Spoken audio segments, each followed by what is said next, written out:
A morte, para a grande maioria de nós, é um evento passivo, algo inevitável e que simplesmente acontece. Mas para David Bowie, a morte foi a sua última grande performance, um ato final de pura genialidade e simbolismo. No dia 8 de janeiro de 2016, o mundo celebrava o 69º aniversário da lenda David Bowie e também o lançamento do seu 25º álbum de estúdio, Black Star. No entanto, 2 dias depois, o mundo acorda com a notícia da sua partida. E aquilo que parecia ser um retorno triunfal era, na verdade, um adeus meticulosamente planejado. Para entender Black Star, a gente precisa voltar para o contexto da sua criação. Em 2014, o Bowie foi diagnosticado com um câncer no fígado. E naquele momento, ele precisava fazer uma escolha. Ou recolhia-se no silêncio, ou utilizava o tempo que lhe restava para concluir a sua obra e deixar algo para a humanidade. Para nossa alegria, ele escolheu o trabalho, mas sobre um segredo e um sigilo absoluto. De acordo com o produtor do álbum e seu parceiro de longa data, o Tony Visconti, o Bowie queria que Black Star fosse ouvido sem o viés da piedade. Ele queria que a música falasse por si mesma antes que o mundo soubesse da sua condição, permitindo que o impacto da obra fosse puramente artístico e não apenas documental. Bowie sempre foi o camaleão, mas em seu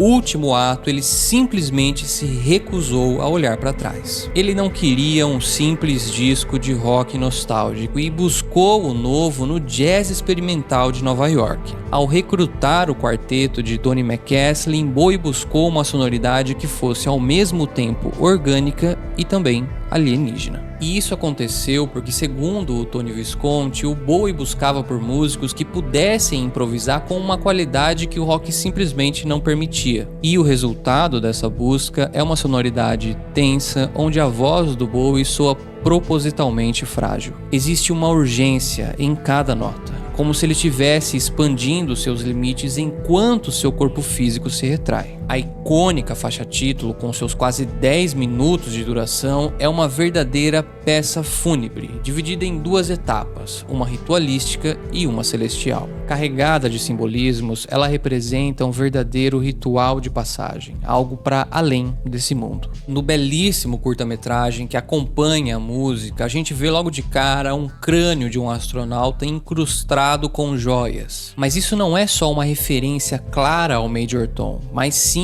a imagem da mortalidade transcendida pela beleza. O homem morre, mas o ícone permanece. O Bowie estava falando pra gente ali que o corpo era só um receptáculo e que no fim o que sobra é a luz, ou nesse caso a estrela negra. Agora, se existiam dúvidas sobre as intenções de Bowie com esse álbum, em Lazarus elas foram completamente dissipadas. De cara, a letra começa com uma clareza absurda. Olhe aqui pra cima, eu estou no céu. Assistir ao clipe de Lazarus após a partida do Bowie é uma experiência quase que invasiva. Nele vemos um homem confrontando a sua própria finitude em uma cama de hospital, tentando colocar as suas ideias no papel antes que a luz se apague. E realmente eu acho que a gente pode considerar a cena final, onde ele entra em um armário escuro e fecha a porta, como um dos momentos mais icônicos e mais sombrios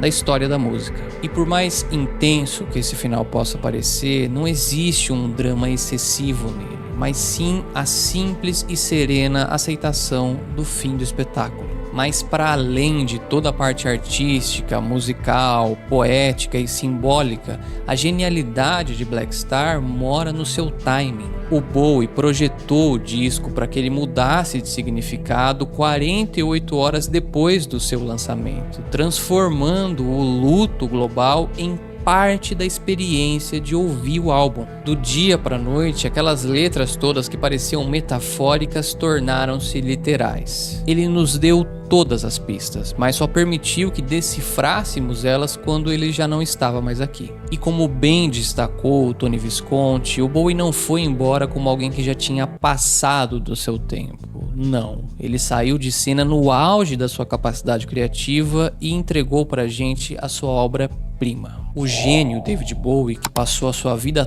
toda falando sobre identidade e mudança, em seu último suspiro nos ensinou sobre a dignidade do fim. E Black Star não é um álbum sobre a morte no sentido mórbido da coisa, mas sim sobre a imortalidade da obra, da criação. E com ele, o Bowie provou que a arte pode definir até mesmo a forma como a gente parte desse mundo.